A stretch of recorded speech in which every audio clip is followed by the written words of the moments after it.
Breaking news po mga kababayan, nako po, SP Tito Soto, tinatawag ngayon na Bobo Soto. Bakit mga kababayan?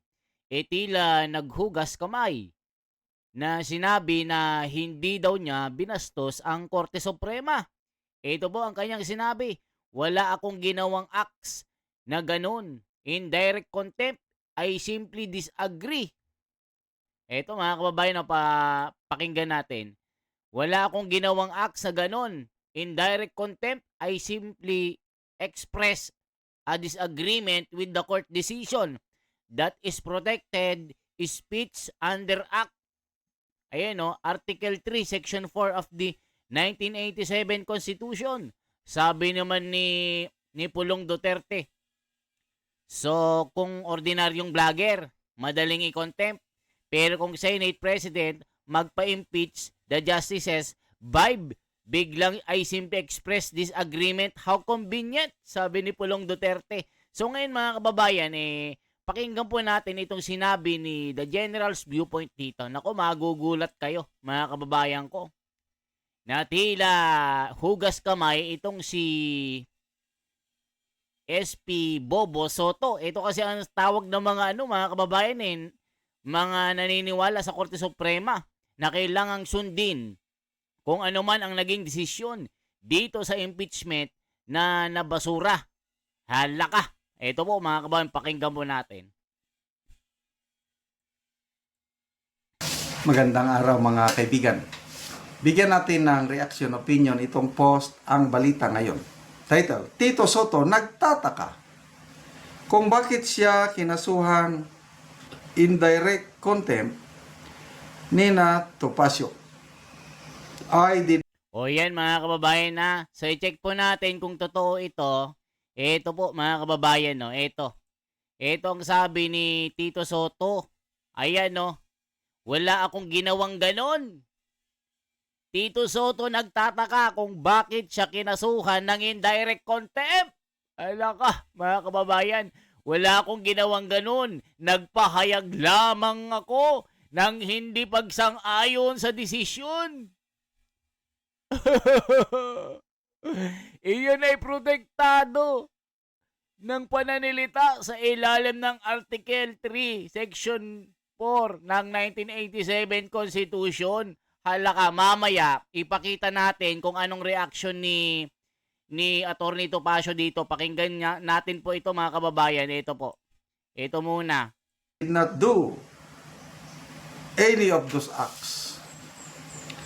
Nagtataka si Senate President Soto kung bakit siya kinasuhan ng indirect contempt ng kampo ni Atty. Ferdinand Topacio matapos niyang punahin ang desisyon ng Supreme Court of the Philippines sa impeachment complaint laban kay BP Sara Duterte.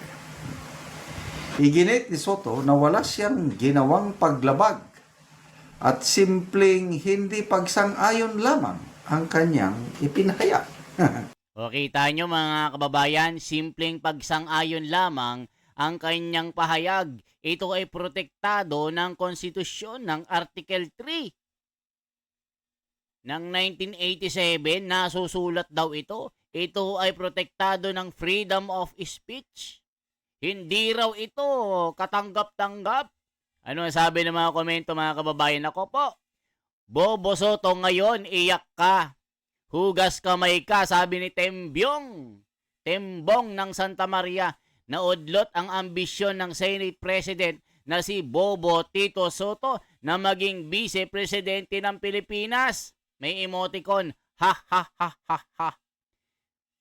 Romeo Pizon, di na-criticize yung sinasabi niya pagsira na. Biro mo sabihin niya, mas magaling pa ang mga first year law student sa mga justices ng Supreme Court. Pinalitan ang batas, di daw naintindihan ng Supreme Court ang batas. Marami pa siyang sinasabi na nag-expresscom, nagpa-presscon at sinabi niya ito. Dapat lang na makontempt yan, abusado, may sariling batas, ayaw niya sumunod sa batas ng bansa. Jaime Padilla, kung katulad kung simpleng tao lang, hindi government official, pwede pa ikaw Tota Soto, senator ka, dapat respetuhin mo ang pasya ng Supreme Court. Tahimik ka lang dapat nagmamagaling ka kasi. Ayan, kinasuhan ka tuloy.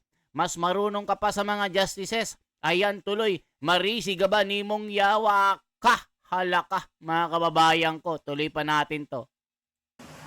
Sabi niya, the recent petition for indirect contempt filed against me by Atty. Topacio is a nuisance suit.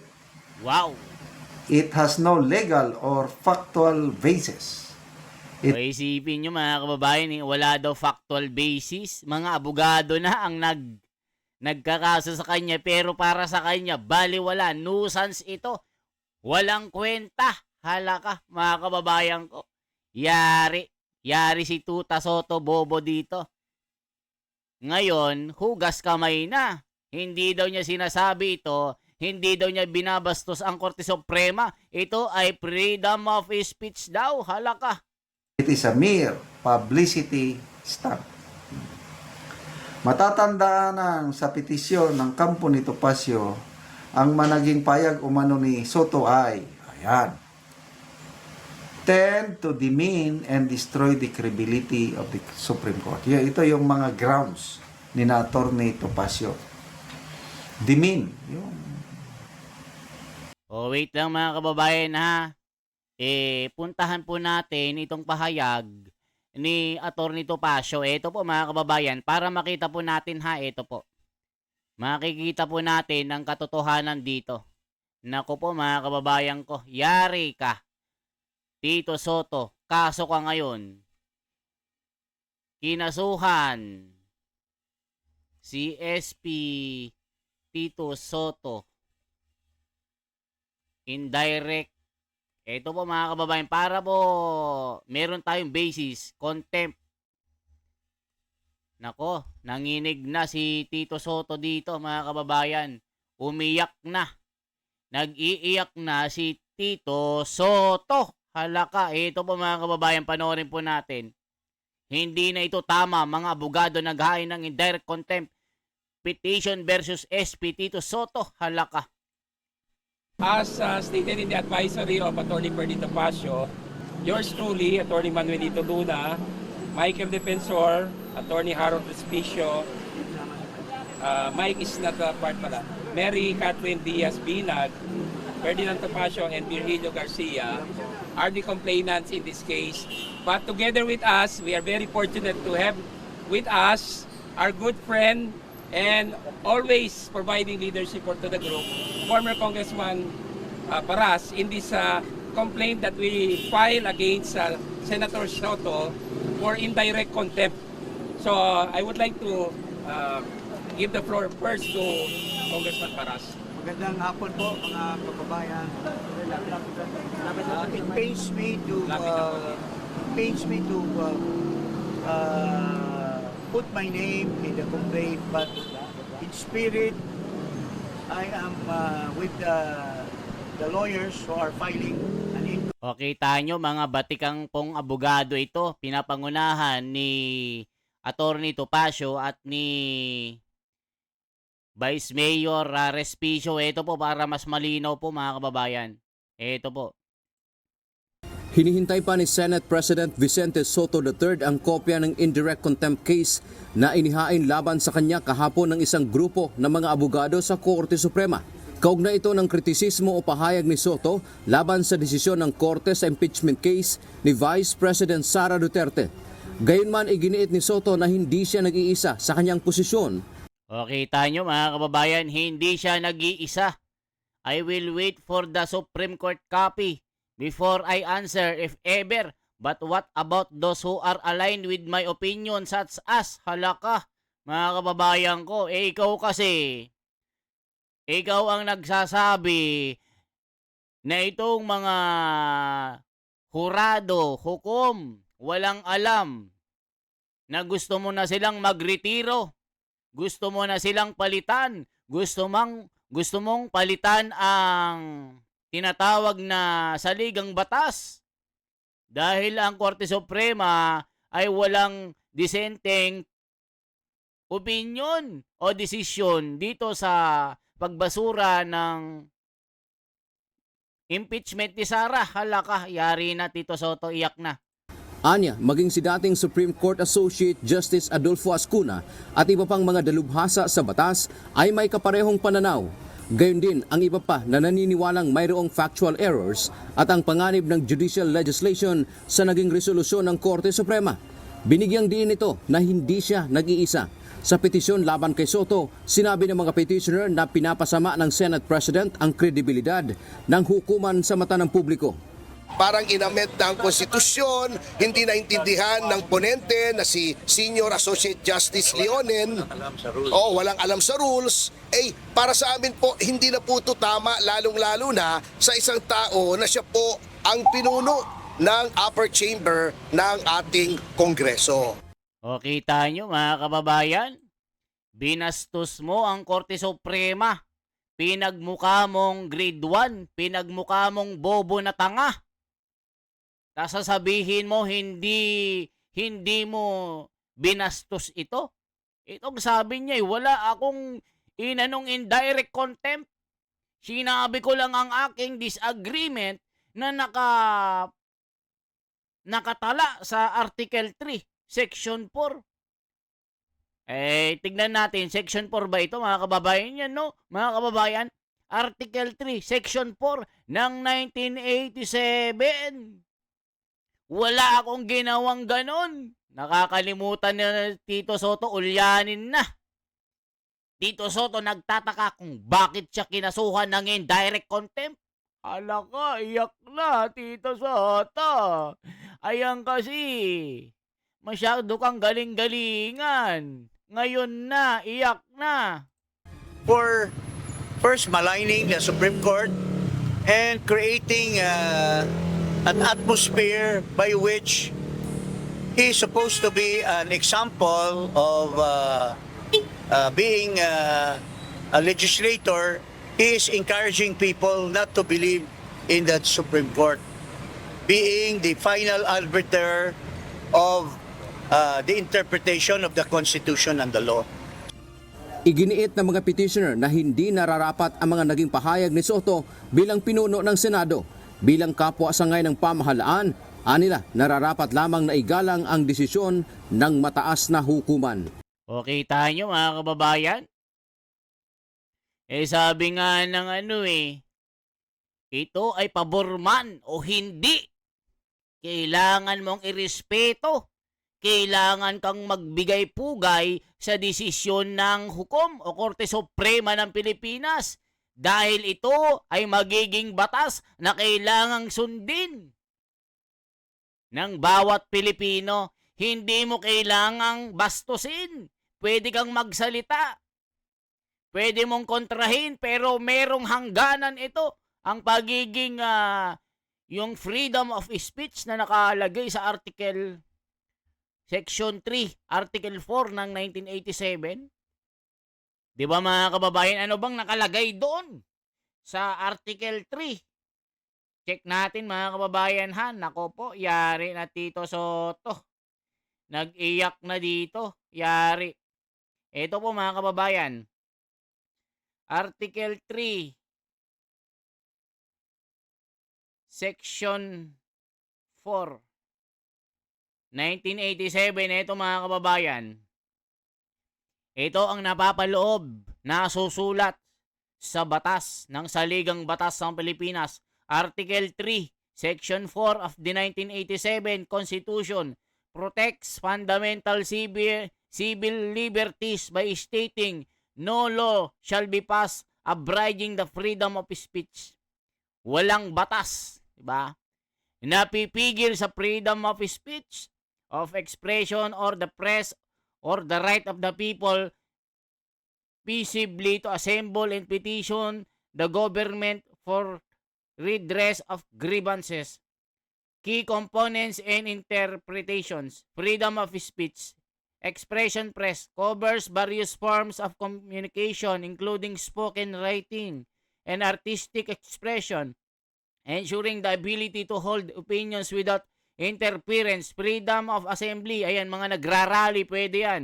Guarantees the right of the people to gather peacefully, to express views and petition to the government. Tama yan. Limitations, while fundamental, these rights are not absolute. Ayan, hindi daw absolute. They are subject to limitations such as preventing defamation. Ayan, paninirang puri na. Defamation, libel, or speech that incites violence. Ayan, mga kababayan, pagka gumagawa ka na ng kabulastugan, defamation na, naninirang puri ka na, yung sukdulan na ang galit mo, sinusunog mo na ang kanilang mga larawan, sinusunog mo na ang pader, gumagawa ka na ng violence. Mali po yun. Redress of grievances, individuals or group can petition the government for solutions to problems without fear of penalty. Ito. What is the ano?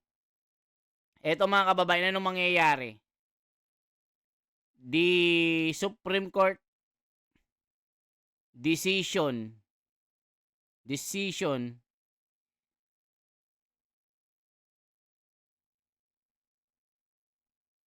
not follow by official of the government. What is the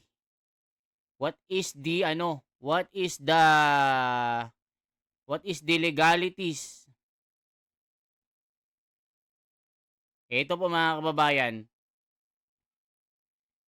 In the Philippines, when a government official refuses, pagka hindi niya sinusunod, to follow a final decision of the Supreme Court, they are violating the principle of the rule of law and the separation of powers. Supreme Court decisions under Article 8 of the Civil Code form part of the legal system, are binding.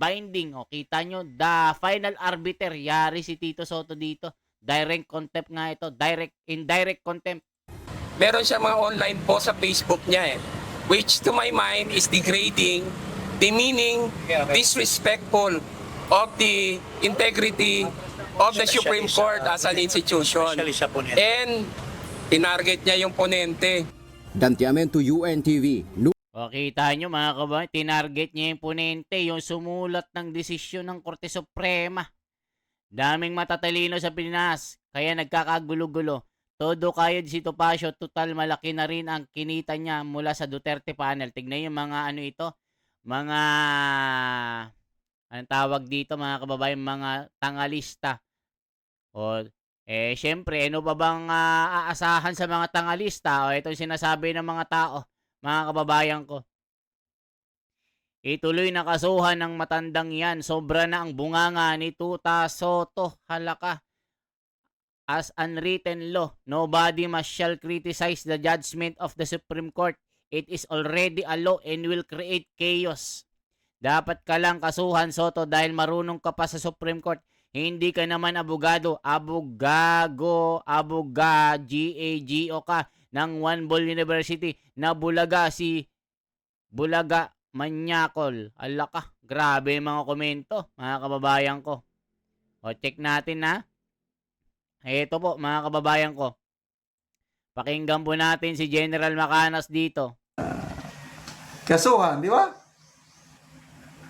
Kasi pwede kang mag-criticize, kaya lang yung manner ng pag-criticize mo, depende. Mayroong nag-criticize na napaka-ganda ang dating. Ayan, sa buhay ko, ganun. Hindi naman ako perfecto. Sa pamilya. Sinasabihan ako ng aking wife, aking mga anak, aking mga kamag-anak, mga kaibigan. So, karamihan, tinatanggap ko, ay salamat. Sige po, sorry, hindi ko na ulit. Ganon, kasi maganda yung pagkasabi. Kaya lang, may mga instances na kinikriticize ako, kailang masama ang dating. Parang may dalang yabang, may dalang condemnation, ay, lalaban ako. O, kita nyo mga kababayan. I-check natin mga kababayan na balikan lang natin si Tito Soto. SP Tito Soto. SC ruling. O, eto, balikan natin ang kanyang pagyayabang dito. BP Sara impeachment. Ito yung sinasabi niya, mga kababayan. Ito po, para malaman natin, ito si Tito Soto nagyayabang kasi. Forgive me, but I think impeachment now is an impossible dream. Binago eh. Binago nila yung, parang nilang binago yung mode ng pag-i-impeach. Mas mahirap, humirap na ngayon. Eh dati nga madali, sapagkat yan talaga nilagay sa konstitusyon niya ng mga gumawa ng konstitusyon, lalo na yung option 3, na tinatawag nilang option 2, na one-third signatures lang, forward na kagad. Hindi ba dati nga, prayer lang, finorward na eh. Di ba? Sapagkat mayroon ng one-third na nakapirme. Ay, isipin nyo, dasal-dasal lang daw dati. Pero ngayon, pahirapan na daw. Hindi niya matanggap itong desisyon ng Korte Suprema. Ngayon may indirect contempt na kaso. Ngayon umiiyak, halaka. Because, kaya nilagayanan para sa isang opisyal, impeachable officer, na hindi ginagawa ang trabaho niya o merong maling ginagawa sa trabaho niya o nakakaperwisyo sa bansa, nakakaperwisyo sa ginagawa niya para sa tao, ay pwedeng madaling alisin. Hindi pwedeng magtagal. Kaya nilagay yun dun eh. Ngayon na sinasabi, kailangan pirmado lahat at binasa at alam ng mga at nabasa at naintindihan ng mga congressman ang kanilang articles of impeachment. Alam naman natin na pagka ganun, isa lang ang magsabi na hindi. Ayokong basahin eh. Wala akong panahon bumasa. Ay, hindi ako pumapasok eh. Hindi mo lang pinigil yun, dinelay mo. O, kita nyo, dito pa lang sa kanyang pagsasalita, may halong kayabangan na si Tito Soto. So ngayon, harapin mo itong kaso mo na kinaso sa'yo ng indirect contempt. O ano ngayon, Tito Soto? Ano ngayon? Di tibag ka ngayon. Tibag ka ngayon, Tito Soto. Ano na? Ano na ang masasabi mo dito? Natibag ka ngayon. Di ba mga kababayan? Natibag ka ngayon. Anong masasabi mo na? Masasabihin mo na. Wala naman akong ginagawa eh. Wala na akong ginagawa na masama. O eto na, tignan nyo. Ayan o, wala akong ginagawang ganon. Tito Soto nagtataka kung bakit siya kinasuhan ng indirect contempt. Ayan mga kababayan, yan kasi. Hindi ka kasi abogado, kaya hindi mo alam ang legalidad ng mga sinasabi mo na pwede ka palang makasuhan ng indirect contempt. Di ba mga kababayan? Nasasakop daw ng Article 3 Section 4 ng 1987 meron palang meron palang hangganan ng freedom of expression. 'Di ba? Isa kang mataas opisyal. Isa kang Senate President na under mo ang Kongreso.